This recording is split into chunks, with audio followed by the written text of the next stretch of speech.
আজকে এমন একজন কুখ্যাত, এমন একজন বিখ্যাত লোকের কাছ থেকে কিছু সাক্ষাৎকার নিব, যে সাক্ষাৎকারটা শুনে আপনারা আই এম দা অবাক হয়ে যাবেন। চলেন, লেটস গো।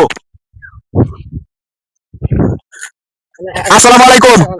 আপনি যে এখানে গাছ কাটতেছেন, কতদিন ধরে এখানে গাছ কাটতেছেন? হ্যাঁ, কতদিন ধরে এখানে গাছ কাটতেছেন? গাছ তো এখনই কাটাইছি। অনেক কাটাইছেন। আপনার বাড়িতে, আপনার পরিবারে কয়টা গরু? গরু তো আছে দুই চারটা। দুই চারটা গরু আছে। আই এম দা অবাক। গাছ দিয়ে কি করবেন? গাছ দিয়ে গরু খাওয়াবো। গরুরে খাওয়াবেন। তারপর গরুরে খাওয়াইলে এটা লাভ কি হবে? লাভ কি, গরু তাজা হইব, পয়সা মাল হইব, গরু তাজা হইব, মোটা হইব।